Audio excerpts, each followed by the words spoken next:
नमस्कार मित्रांनो, uses अकॅडमीच्या online प्लॅटफॉर्मवरती आपल्या सर्वांचं हार्दिक स्वागत. मित्रांनो, थर्ड सेमिस्टर केस स्कीम जी दिलेली आहे आपल्याला, थर्ड सेमिस्टर केस स्कीम मेकॅनिकल आणि civil branch, mechanical and civil branch. काही ठिकाणी ऑटोमोबाईलला सुद्धा तो सब्जेक्ट आलेला आहे. ऑटोमोबाईल ब्रांचवर असतील किंवा केमिकल ब्रांचवर सुद्धा असतील, त्यांना सुद्धा काही ठिकाणी जे ऑटोनॉमस कॉलेज असतील त्या ठिकाणी हा सब्जेक्ट आहे. ज्या सब्जेक्टला आपल्याला बघायचं आहे तो सब्जेक्ट आहे स्ट्रेंथ ऑफ मटेरियल. सिव्हिल वाले त्याला म्हणतील मेकॅनिक्स ऑफ स्ट्रक्चर किंवा स्ट्रेंथ ऑफ मटेरियल. ओके, सॉम किंवा मॉस आपण त्या सब्जेक्टला म्हणतोय. हा सॉम किंवा मॉस जो सब्जेक्ट आहे हा सब्जेक्ट आपल्याला बघायचा आहे. मेकॅनिकल डिपार्टमेंटच्या स्टुडंटसाठी ऑनलाईन जे कोर्सेस अवेलेबल आहेत, सॉम सोबतच थर्मल फ्लुइड मेकॅनिक्स सुद्धा अवेलेबल आहे. सिव्हिल वाले जे स्टुडंट आहेत, सिव्हिलचे सुद्धा सगळे सब्जेक्ट आपल्याकडे अवेलेबल आहे. त्याचप्रमाणे ऑल डिपार्टमेंटचे सगळेच सब्जेक्ट आपल्या ऍप्लिकेशन वरती अवेलेबल आहे. बघा मित्रांनो, या ठिकाणी जे सॉम किंवा मॉस आहे यामध्ये फर्स्ट नंबरचा जो चॅप्टर आहे मोमेंट ऑफ इनर्शिया. कोणता चॅप्टर आहे फर्स्ट नंबरचा? Moment of inertia. हा जो मोमेंट ऑफ इनर्शिया नावाचा चॅप्टर आहे हा आपला टोटली डिपेंडंट आहे मित्रांनो centre of gravity and centroid. Centre of gravity and centroid म्हणजे जे काही आपण मेकॅनिक्स मध्ये शिकलो होतो, centre of gravity and centroid. Centre of gravity and centroid हे मेकॅनिक्स मध्ये शेवटचं चॅप्टर आपण शिकलो होतो, त्याच्यावर डिपेंडंट हा मोमेंट ऑफ इनर्शिया नावाचा चॅप्टर आहे. त्यानंतर दुसरा चॅप्टर आहे सिंपल स्ट्रेसेस अँड स्ट्रेन. हा एक चॅप्टर होता अगोदर आणि इलास्टिक कॉन्स्टंट हा दुसरा चॅप्टर होता, त्याला कंबाईन केलेलं आहे. आणि सगळ्यात मोठा चॅप्टर हा आहे simple stresses, strain and elastic constant. Okay, हे झाले दोन चॅप्टर. चॅप्टर नंबर 3 आहे मित्रांनो एसएफडी अँड बीएमडी. एसएफ म्हणजे शेअर फोर्स आणि डी म्हणजे diagram. Share force diagram and bending moment diagram. Share force diagram आणि बेंडिंग मोमेंट डायग्राम असा हा तिसरा चॅप्टर आहे. याच्यामध्ये आपल्याला इक्विलिब्रियम नावाचं जे चॅप्टर मेकॅनिक्स मध्ये शिकलो होतो त्याचं काम आपल्याला या ठिकाणी पडतंय. त्यानंतर त्याच्या समोरचा जो चॅप्टर आहे तो आहे bending and shear stresses in beam. काय? Bending and shear stresses in beam. हा जो चॅप्टर आहे या ठिकाणी आपल्याला मोमेंट ऑफ इनर्शिया आणि शिअर फोर्स एसएफडी आणि बीएमडी या दोघांचे या ठिकाणी.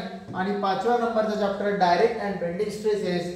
या दोन चॅप्टर साठी, 4th आणि 5th नंबरच्या चॅप्टर साठी आपल्याला फर्स्ट आणि थर्ड नंबरचं चॅप्टर इम्पॉर्टंट आहे. ओके, मोमेंट ऑफ इनर्शिया आणि एसएफडी बीएमडी जर समजलं तरच आपल्याला bending and shear stresses in beam आणि डायरेक्ट अँड बेंडिंग स्ट्रेसेस हे चॅप्टर कळणार. सिंपल स्ट्रेसेस, स्ट्रेन आणि इलास्टिक कॉन्स्टंट हा पार्ट वेगळा आहे. आलं लक्षात मित्रांनो?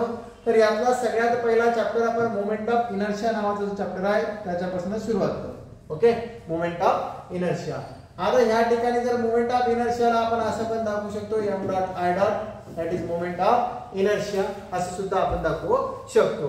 तर मोमेंट ऑफ इनर्शिया नावाचा जो चॅप्टर आपल्याकडे आहे या चॅप्टरला आपल्याला शिकण्यासाठी मी तुम्हाला पहिलं सांगितलं कशाची आवश्यकता आहे मित्रांनो? सेंटर ऑफ ग्रॅव्हिटी आणि सेंट्रॉइड. कशाची आवश्यकता आहे? सेंटर ऑफ ग्रॅव्हिटी आणि सेंट्रॉइड याची आपल्याला आवश्यकता आहे. तर हा जो मोमेंट ऑफ इनर्शिया, आता इनर्शिया म्हणजे काय, मोमेंट म्हणजे काय, या गोष्टी आपल्याला प्रथम समजणं गरजेचं आहे. ओके, जसा की आपल्या क्लासमध्ये एखादा मुलगा असते, दगडासारखा दगड असते, बरोबर आहे का? त्याला कितीही समजून सांगितलं तरी त्याच्यावर काही फरक पडत नाही. जसे की आपण रिजिड बॉडी म्हणतो. रिजिड बॉडी कशी असते की त्या बॉडीवर कुठल्याही प्रकारचा फोर्स अप्लाय केल्यानंतर त्या बॉडीमध्ये कुठल्याच प्रकारचे चेंजेस येत नाहीत, त्या बॉडीला आपण रिजिड बॉडी म्हणतो. असंच दगड, इनर्शिया म्हणजे काय असतं माहिती का? दगड आपण म्हणतो ना, काय दगड आहे रे, म्हणजे काय? जडत्व. म्हणजे काय? जडत्व. एखादं जड पोरगा असतं का नाही, तशी कंडिशन असते. कुठल्याही बॉडी जी बॉडी असते त्या बॉडीचं काय? जडत्व. त्याला आपण म्हणतो इनर्शिया. जडत्व म्हणजेच काय? इनर्शिया. सपोज ही बॉडी आहे, या ठिकाणी या बॉडीचा जर आपण विचार केला तर या बॉडीचा या ठिकाणी मी वाय एक्सिस आणि एक्स एक्सिस इमॅजिन करतोय. हा एक्स आणि वाय एक्सिस. ओके, तर या बॉडीचे डिफरंट पार्ट्स आपण कन्सिडर केले तर या डिफरंट पार्टचे एरिया आपण कन्सिडर करणार. ओके, याचा एरिया A1 असेल, याचा एरिया A2 असेल, याचा एरिया A3 असेल, याचा एरिया A4 असेल. असे चार डिफरंट पार्ट आपण कन्सिडर केले. मग ह्या A1 चं y पासूनचं जे अंतर आहे, या A1 चं जे y पासूनचं डिस्टन्स आहे ते काय असणार? बाळांनो थोडं कमी असणार. कळालं का? ह्या A1 चं कुठपासून y पर्यंतचं जे अंतर असणार त्याला म्हणणार तुम्ही x1. A2 चं जे डिस्टन्स आहे y पासूनचं त्याला म्हणणार आपण x2. A3 चं जे डिस्टन्स आहे त्याला काय म्हणणार आपण x3 आणि A4 चं जे डिस्टन्स आहे त्याला काय म्हणणार आपण x4 म्हणणार. ओके, आपण पहिलं सेंटर ऑफ ग्रॅव्हिटी आणि सेंटरकडे जातो. मग मित्रांनो सिमिलरली आपल्याला y डिस्टन्स पण काढायचं. कोणतं डिस्टन्स काढायचंय? y डिस्टन्स सुद्धा आपल्याला काढायचं. मग A1 पासून खाली जर आलो तर हे कोणतं डिस्टन्स येतं बेटा? y1. A2 पासून जर सरळ x पर्यंत आलो तर हे कोणतं डिस्टन्स असतं? y2. A3 पासून जर x पर्यंतचं अंतर बघितलं ते असतं y3 आणि इथून हे अंतर जर काढलं ते काय असतं? y4. ओके, हे आपण डिस्टन्स फाइंड आउट केले.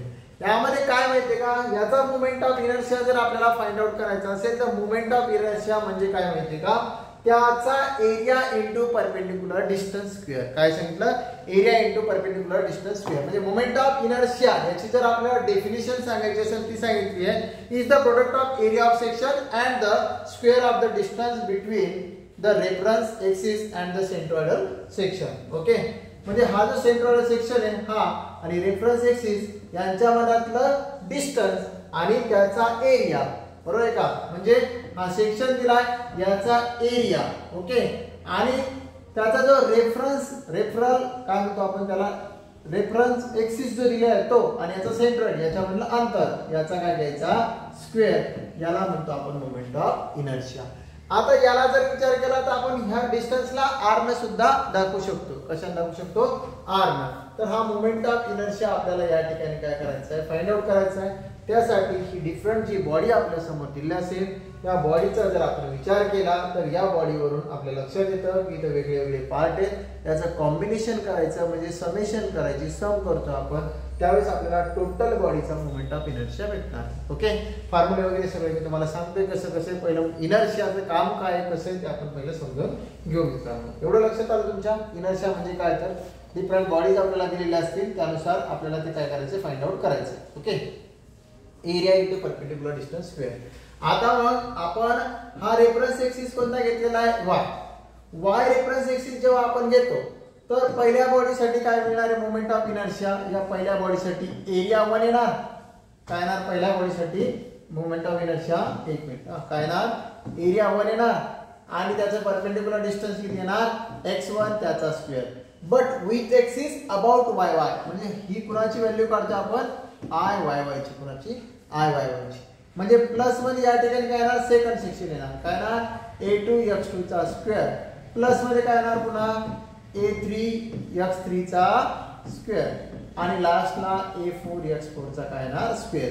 हा झाला moment of inertia about y axis. Moment of inertia about y axis. यांची सगळ्यांची काय केली आपण? सम केली.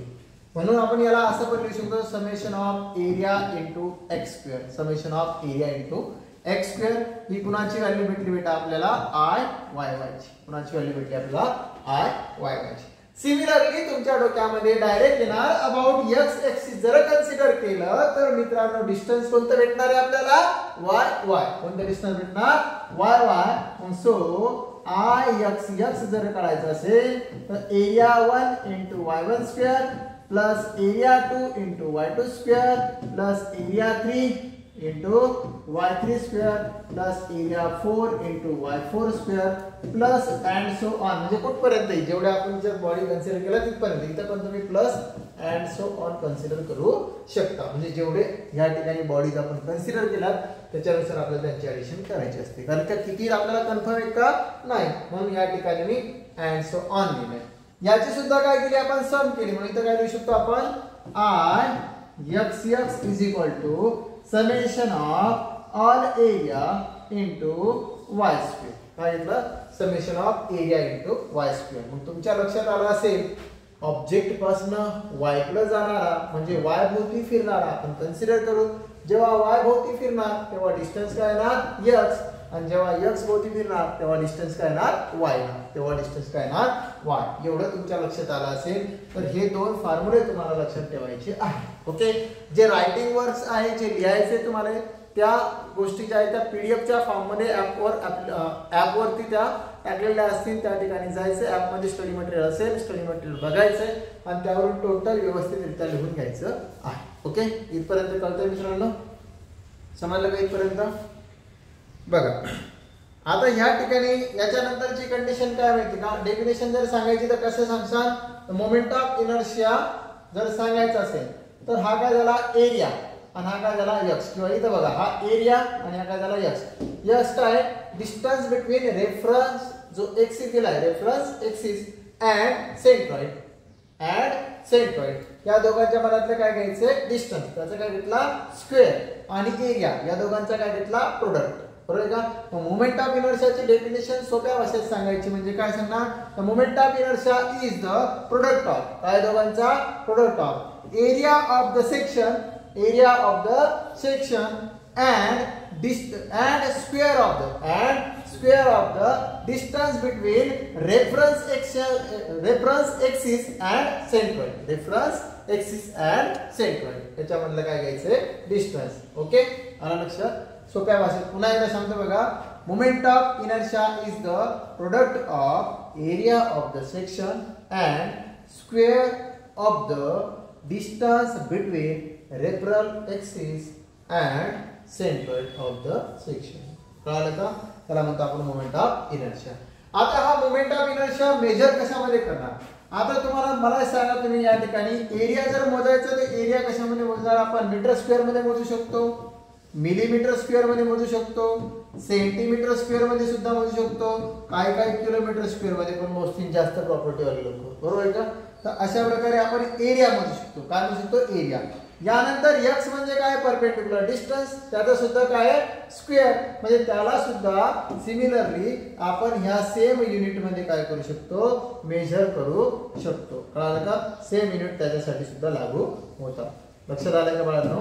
कोणतं सेम युनिट कोणतं एक्स स्क्वेअर साठी सुद्धा kilometre square, centimetre square, metre square, MM square, because X सुद्धा काय आहे डिस्टन्स आहे आणि डिस्टन्स कशामध्ये मोजतो आपण मीटर मध्ये, पण त्याचा स्क्वेअर ज्याला म्हणून या ठिकाणी काय घेतला आपण स्क्वेअर. आणि ह्या दोघांचं काय आहे प्रोडक्ट म्हणजे kilometre square into kilometre square काय भेटणार आहे आपल्याला kilometre raise to power 4, centimetre square into centimetre square centimetre raise to power 4, metre square into metre square काय होणार मीटर रेज टू 4, आणि MM square into MM square काय होणार MM to the power 4. Mostly जास्तीत जास्त time आपण कोणता formula कोणतं युनिट यूज करणार एमएम टू द पॉवर 4. म्हणजे मोमेंट ऑफ इनर्शिया जर मोजायचा असेल तर त्या ठिकाणी डिस्टन्सचं जे युनिट असतं म्हणजे लेंथचं जे युनिट असतं ते त्याची पॉवर काय घ्यायची 4. एरिया मोजायचा असेल तर त्याची पॉवर काय येणार 2 स्क्वेअरच्या फॉर्म मध्ये असतो. एरिया कोणत्या फॉर्म मध्ये असतो स्क्वेअरच्या, आणि मोमेंट ऑफ इनर्शिया कोणत्या फॉर्म मध्ये असतो पॉवर 4च्या. बघा आता मित्रांनो सरळ सोप्या भाषेत सांगतो मी, आपण आय एक्स एक्स जर काढला असेल तर काय फॉर्म्युला म्हणला बे summation of area into Y square.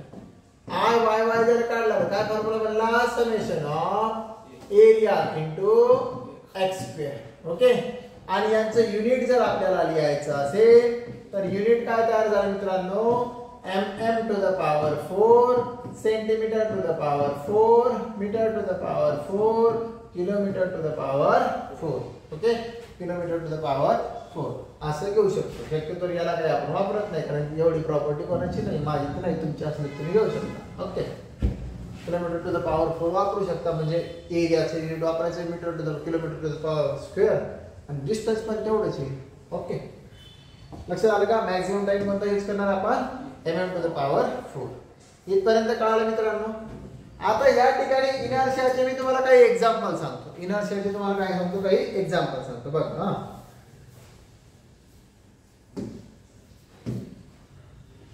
या ठिकाणी बघा मी अशी एक डायग्राम करतो. या डायग्रामला थोडं मी चेंज करतोय. या ठिकाणी इंजेस तयार करतो. काय तयार करतोय इंजेस. बरोबर आहे का. दरवाजा असते का नाही आपल्या दरवाजाला इंजेस असतात. हा दरवाजा इथं फीड झाला. ही चौकट आहे काय चौकट, आणि ह्या चौकटीला हा रेड कलरचा काय करतो आपण दरवाजा लावतो. कोणत्या कलरचा दरवाजा लावतो हा रेड कलरचा काय केला दरवाजा लावतो. आता सध्या दरवाजा थोडा उघडा आहे, दरवाजा थोडा ओपन दिसतो. डायग्राम नुसार तुम्हाला दरवाजा काय केला थोडा ओपन केलेला आहे. ह्या ठिकाणी या दरवाजाला काय असते म्हणजे असं हँडल असते. काय असते इथं एक हँडल असते. बरोबर आहे का. या ठिकाणी एक हँडल असते. हे हँडल काय करतो आपण ओपन करतो. असं काय करतो ओपन करतो. मग ह्या हँडलला आपण जेव्हा इकडे ओपन करतो मित्रांनो त्यावेळेस आपल्याला ते इझी जाते. पण माझं असं तुम्हाला म्हणणं आहे ह्याच हँडलला जर आपण इथनं उचललं आणि ह्या ठिकाणी जर लावलं तर आपल्याला दरवाजा उघडायला सोपं जाणार का अवघड जाणार आहे? अवघड जाणार आहे. म्हणून आपण त्या दरवाजाला या साईडला लावतो. म्हणजे moment of inertia find out करत असताना डिस्टन्स खूप महत्वाचा आहे. काय महत्वाचं आहे? डिस्टन्स सुद्धा खूप महत्वाचा आहे. अलग लक्षात. आणि इनर्शिया म्हणजे काय? जडत्व. जसं एखादं पोट्ट जर अभ्यास करत नसेल तर त्याच्या बापाच्या डोक्याला ताण असते कारण ते जड असते. मग त्याला काय करावं लागतं? ते म्हणतात सोनाराच्या हाताने कान टोचावं लागते. मग मास्तरला पाठवावं लागतं तशा. मग ते मास्तर बरोबर त्याचे कान टोचते आणि त्या पोराला ठिकाण्यावर आणते. त्याचं जडत्व कमी करते. मग इथं काहीतरी आपल्याला त्याला इनर्शिया जो आहे का नाही ते काहीतरी कमी करावं लागते. डोकं. आलं लक्षात? ठीक आहे. इथपर्यंत कळालं का मित्रांनो? यानंतरचा पोर्शन मित्रांनो रेडियस ऑफ गायरेशन. कोणता पोर्शन आहे? Radius of gyration. आणि रेडियस ऑफ गायरेशन जो दिलेला आहे याचं काम आपल्याला कॉलम नावाचं नंतर चॅप्टर आहे त्यामध्ये आपल्याला काम पडणार आहे बकलिंग टिकलिंग मध्ये. ओके. इथं सुद्धा आपल्याला काम पडणार आहे. मोमेंट ऑफ इनर्शिया म्हणजे काय आणि या ठिकाणी रेडियस ऑफ गायरेशन म्हणजे काय आता हे बघायचं. मोमेंट ऑफ इनर्शिया बघितला आपण सगळ्यांनी. आता बघा रेडियस ऑफ गायरेशन काय असते.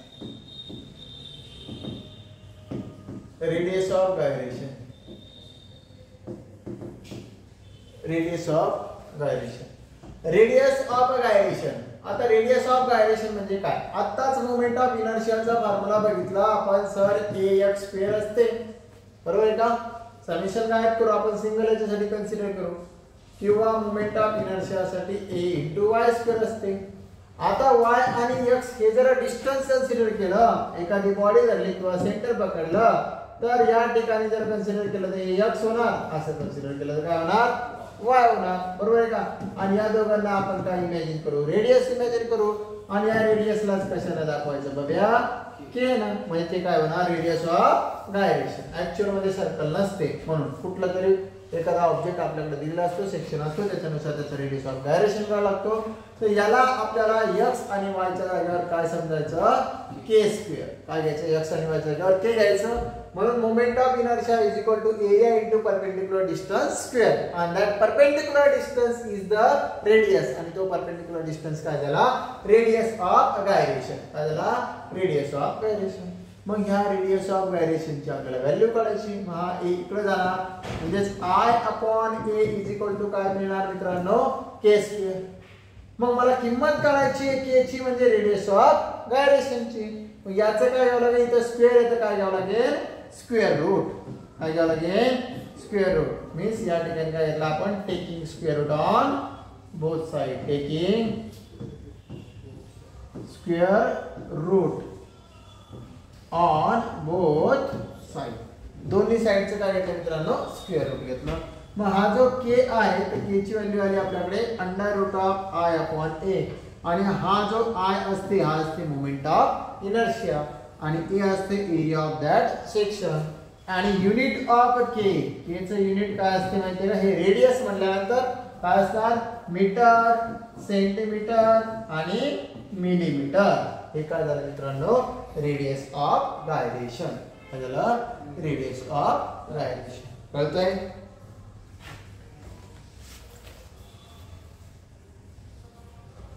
आलं इथपर्यंत लक्षात? आता याचं जे ऍप्लिकेशन आहे रेडियस ऑफ गायरेशनचं याचं काम आपल्याला कॉलम नावाचं एक चॅप्टर आहे कधीतरी शिकण्यात येणार आपल्या. त्यामध्ये बकलिंग लोड यामध्ये आपल्याला याचं काम पडते. कशामध्ये पडते? Buckling load. त्यावेळेस त्याचं काम पडते. जिथे जिथे काम पडेल त्या ठिकाणी आपण काय करणार आहे? त्याचा यूज करणार. इथपर्यंत कळालं बाळांनो? ओके. हे काय झालं आपलं? रेडियस ऑफ गायरेशन आणि मोमेंट ऑफ इनर्शिया. एकदा शॉर्ट मध्ये मी पुन्हा सांगतोय बघा. मोमेंट ऑफ इनर्शिया काय आपल्याकडं? मोमेंट ऑफ इनर्शिया त्याला MI न सुद्धा दाखवते. काय काहीच्या आवडीची मुंबई इंडियन्स. ओके. तर MI that is moment of inertia. तर मोमेंट ऑफ इनर्शिया कशात दाखवतो आपण? I × x². बरोबर आहे का? हा कोणासाठी दाखवतो? I YY साठी. आणि आय एक्स एक्स साठी जर दाखवायचं असेल तर काय असणार आय वाय स्क्वेअर, काय असणार आय वाय स्क्वेअर. त्याला आपण समोर काय लावला फक्त समेशन, काय लावला समोर समेशन. लक्षात आलं. आय वाय वाय काढायचं असेल तर एक्स डिस्टन्स वापरतो, एक्स एक्स काढायचं असेल तर वाय डिस्टन्स वापरतो. म्हणजेच तुम्ही त्याला असं पण ध्यानात ठेवू शकता वाय वाय एक्सिस साठी हॉरिझॉन्टल डिस्टन्स वापरतो आणि एक्स एक्स डिस्टन्स साठी एक्स एक्स याच्या moment of inertia about x x axis त्यासाठी व्हर्टिकल डिस्टन्स वापरतो. आलं का लक्षात. एक वाय वाय साठी हॉरिझॉन्टल, एक्स एक्स साठी व्हर्टिकल. आलं लक्षात. या दोघांचं युनिट काय सांगितलं मी आता mm to the power 4 centimetre to the power 4 and also metre to the power 4. Okay लक्षात असू द्या. समजलं का. या ठिकाणी काय आहे रे बघा एरिया आहे ना, काय पाहिजे एरिया. ओके काय पाहिजे area into x square, area into Y square. आलं लक्षात. कळालं का. थोडस लक्ष असू द्यायचं, नाही तर बस मास्टर शिकवायला मी पाय म्हणून आलो. ओके तसे करायचं नाही, मुद्दा म्हणून तशा मिस्टेक केल्या जातात. ओके पण ए एक्स स्क्वेअर ए वाय स्क्वेअर. आलं लक्षात. स्वतःला क्रॉस चेक करायचं, अपडेट राहायचं होतं. त्यानंतर रेडियस ऑफ गायरेशन याच्यापासूनच आपण तयार केला. आय इज इक्वल टू काय घेतला ए इंटू के स्क्वेअर. म्हणजेच इथं के स्क्वेअर झाला, ए इकडे ट्रान्सफर केला I upon A. Taking square root जर घेतलं बघा आता इकडे राहतो के आणि इकडे राहते आय अपॉन ए. आणि कशामध्ये येतं बेटा अंडर रूट मध्ये. ओके कशामध्ये अंडर रूट मध्ये. मग या ठिकाणी के च्या पण भरपूर व्हॅल्यू आहे. मग काही लोक म्हणतात के मिनिमम काढावे. बरं म्हणायचं इकडं आय अपॉन ए, एरिया तोच ठेवायचा, फक्त काय मिनिमम घ्यायचा आय मिनिमम घ्यायचा. सांगा बरं के मॅक्स काढायचा असेल तर काय ना के मॅक्सिमम काढण्यासाठी आय मॅक्स अपॉन ए. आता काय काय म्हणतात के एक्स एक्स काढा. के एक्स एक्स म्हणजे काय ना आय एक्स एक्स अपॉन ए. आणि के वाय वाय काढायचं सांगितलं बघा तर काय ना सांगा बरं I Y Y upon A. जड आहे का. आणि radius of gyration K measure करण्यासाठी काय वापरतो मीटर सेंटीमीटर, मीटर सेंटीमीटर आणि मिलीमीटर. आलं लक्षात. मग या ठिकाणी मॅक्झिमम मोमेंट ऑफ इनर्शिया वापरला तर मॅक्झिमम रेडियस ऑफ गायरेशन भेटणार. आता काही काहीला चिंता पडली असेल मॅक्झिमम आणि मिनिमम मोमेंट ऑफ इनर्शिया भेटणार कुठून आहे. तर ह्या दोन व्हॅल्यू काढणार आपण, एक एक्स एक्स साठी आणि एक वाय वाय साठी. या दोघांमधली चेक करायची मॅक्झिमम व्हॅल्यू कोणती, जी मॅक्झिमम असेल ती इथं वापरायची, त्यावेळेस मॅक्झिमम रेडियस ऑफ गायरेशन भेटणार. मिनिमम सांगितलं तर मिनिमम मोमेंट ऑफ इनर्शिया वापरायचं दोघांपैकी. डायरेक्ट के एक्स एक्स म्हणलं तर आय एक्स एक्स वाला वापरायचा आणि के वाय वाय म्हटलं तर आय वाय वाय वाला वापरायचा आहे. लक्षात आलं एवढं इथपर्यंत. ओके आता सगळ्यात महत्वाची गोष्ट आहे, काही आपल्याला थेरम गिरम बघायची आहेत, पॅरालॅक्सिस थेरम वगैरे. पण या अगोदर मला असं वाटते आपण सेंटर ऑफ ग्रॅव्हिटी आणि सेंट्रॉइड नावाच्या चॅप्टरमध्ये ज्या गोष्टी शिकलेलो आहोत त्या गोष्टी सोबत आपण मोमेंट ऑफ इनर्शिया कसा असते डिफरंट शेपसाठी ते बघू. हे तर आपल्याला प्रूव्ह करण्यासाठी सिलेबसला नाहीये. ओके 11-12ला सुद्धा सिलेबसला प्रूव्ह करण्यासाठी नाहीये. त्याला इंटिग्रेशनचा वापर करून प्रूव्ह केलं जातं मोमेंट ऑफ इनर्शिया कसा फाइंड आउट करायचा कसा नाही. बिकॉज समेशन ज्या ठिकाणी येतं त्या ठिकाणी आपल्याला इंटिग्रेशनचा यूज करावा लागतोय. ओके पण आपल्याला प्रूव्ह दॅटसाठी नाहीये, तर आपल्याला सरळ सोप्या भाषेत लक्षात ठेवायचं आहे कशाचा मोमेंट ऑफ इनर्शिया काय आहे. तर ओके जे मुख्य सेप आहे 2-3 सेप त्या सेपचा मी सांगतोय बघा. सगळ्यात महत्वाचा चांगला एक सेप आहे. ओके त्याचा मोमेंट ऑफ इनर्शिया आपण बघू, ज्याचं सगळ्यात जास्त काम आहे. अरे वा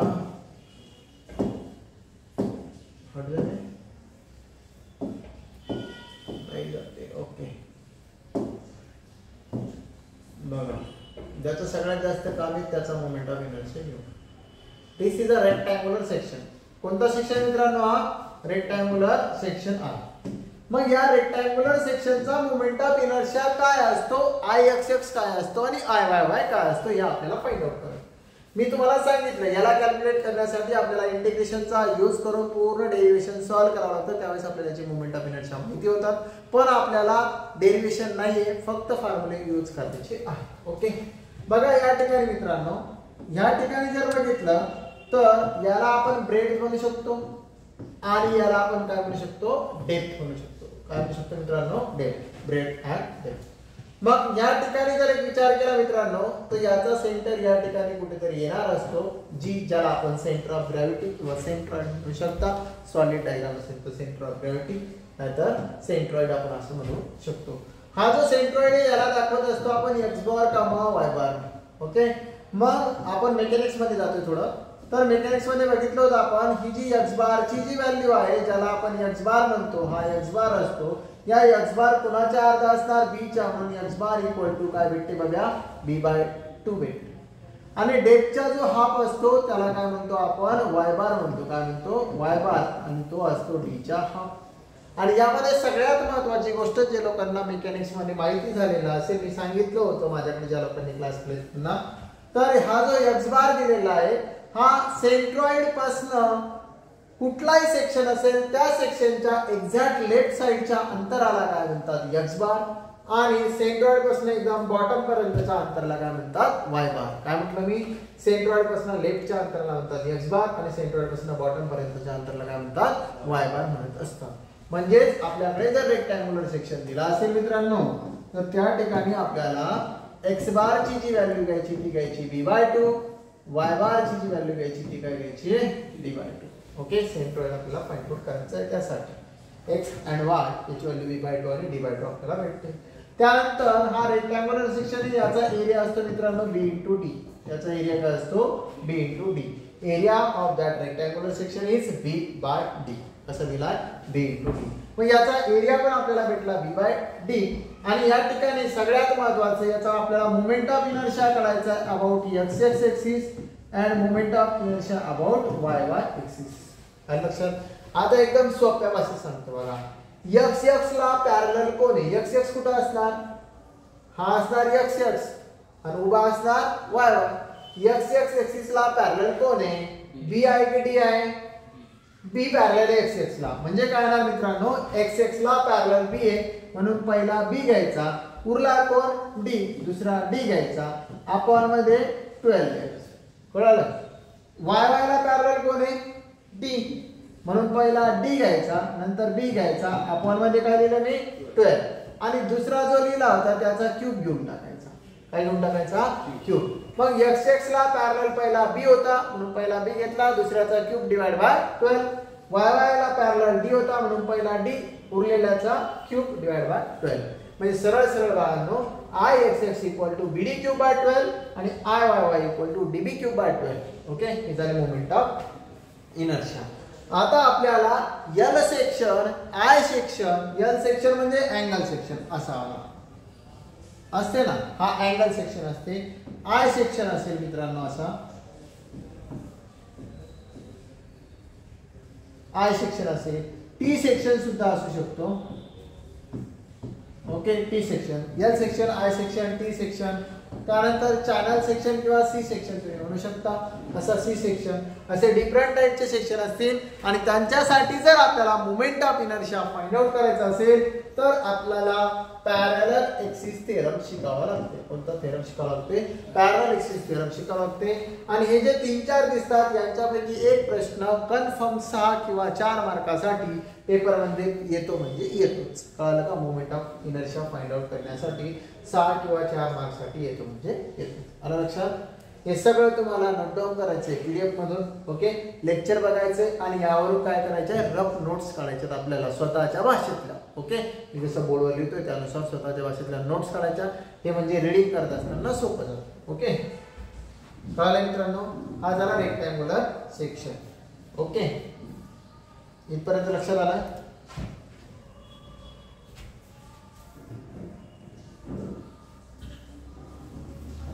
आता जर आपण याच्यानंतरचा जर विचार केला तर आपण सर्क्युलर सेक्शनच्या ऐवजी रेक्टँग्युलर झाला हॉलो रेक्टँग्युलर. ओके, कोणता बघू, हॉलो रेक्टँग्युलर. आता हा रेक्टँग्युलर झाला, हॉलो रेक्टँग्युलर.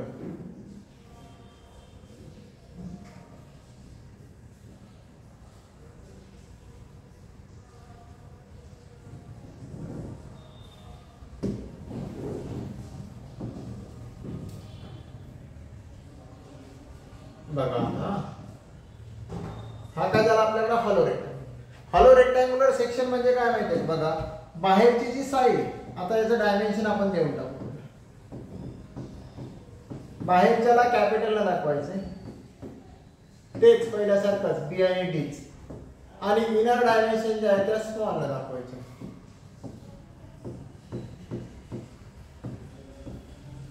ओके, आलं लक्षात? पण आता याचं सेंट्रॉइड पासून जे शेवटच्या कॉर्नर पर्यंतचं अंतर आहे त्याला एक्स बार जर आपण म्हटलं असेल बाळांनो, तर त्या एक्स बारची किंमत ह्या बी वर डिपेंड असेल ना की या बी, कळलं का? मग ते काय असणार, एक्स बारची किंमत कॅपिटल बी बाय 2, आणि जो वाय बार असेल शेवटच्या कॉर्नर पर्यंत त्या वाय बारची किंमत असणार कॅपिटल बी बाय 2। ओके, आता मला एक सांगा, हा सेक्शन मी ज्या सेक्शनला शेडेड पोर्शनला दाखवते तुम्हाला तो सेक्शन आहे आपला, हा वाला सेक्शन आहे आपला।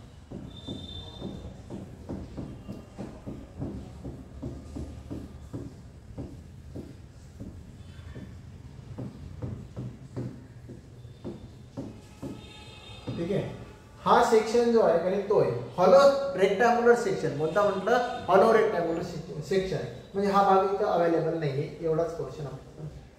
मग याचा आपल्याला काय करायचं, एरिया जर काढायचा असेल तर याचा एरिया मित्रांनो बाहेरच्या एरियामधून आतला एरिया मायनस केला तेव्हा ह्या शेडेड पोर्शनचा एरिया आपल्याला भेटणार आहे। पण बाहेरचा एरिया काय असणार, बाहेरचा पण रेक्टँगल आहे, रेक्टँगलचा एरिया माहिती असते आपल्याला लेंथ इंटू ब्रेड कसा आपण म्हणतो, तसंच बी इंटू काय येणार, डी येणार, काय ना बी इंटू डी हा येणार बाहेरचा एरिया। त्याच्यामधून कोणता एरिया मायनस करावा लागेल, आतला एरिया काय आहे बी इंटू डी, आतला एरिया काय आहे बी इंटू डी, हा झाला total area of hollow rectangular section. कोणता, हॉलो रेक्टँग्युलर सेक्शन। कळालं का, इथपर्यंत कळालं? सिमिलरली मित्रांनो या ठिकाणी आपल्याला याचा एक्स बार आणि वाय बार तो काढलाच आपण, एक्स बार बी बाय 2, वाय बार बी बाय 2। एक्स बार काय घेतला आपण बी बाय 2 आणि वाय बार काय घेतला डी बाय 2, वाय बार काय घेतला डी बाय 2। ओके, या दोन गोष्टी भेटलेल्या आहेत, एरिया पण माहित झालेला आहे। आता आपल्याला याचा आय एक्स एक्स कसा असेल आणि Y Y I Y Y कसा असेल बघा। आपण कोणता सेक्शन शिकलो अगोदर, रेक्टँग्युलर, आणि हा कोणता आहे हॉलो रेक्टँग्युलर, त्याच्यावरच डिपेंडेंट आहे। बाहेरच्या मधून आतलं काय करायचं, मायनस करायचं। मग आय एक्स एक्स साठी एक्स एक्स कुणाला पॅरलल होता, बी ला, कॅपिटल बी ला आणि स्मॉल बी ला। कॅपिटल मधून स्मॉल काय करायचं, मायनस करायचं। मग काय फॉर्म्युला लिहिला होता मी इथं, बीडी क्यूब अपॉन 12, आणि इथं काय लिहिला होता डीबी क्यूब अपॉन 12, हा झाला बाहेरचा।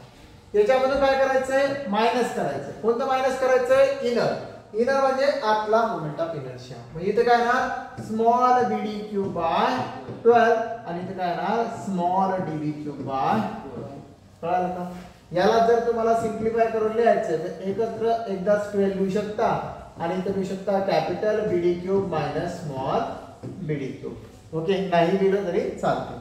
इथे काय लिहू शकता, capital DB cube minus small DB cube upon 12। कळालं का? आता हा मोमेंट ऑफ इनर्शिया काढलाय, मोमेंट ऑफ इनर्शियाचं युनिट काय आहे, mm to the power 4, centimetre to the power 4, metre to the power 4, काय आहे mm to the power 4, metre to the power 4, centimetre to the power 4, आणि एरियाचं युनिट काय असेल मित्रांनो, मीटर स्क्वेअर, सेंटीमीटर स्क्वेअर, त्यानंतर mm स्क्वेअर। कळालं मित्रांनो? Okay, इथपर्यंत पीडीएफ मधून नोट डाऊन करून घ्यायचंय, आणि बाकीचं हे नेक्स्ट व्हिडिओ मध्ये बघू शकता। चला, थँक्यू।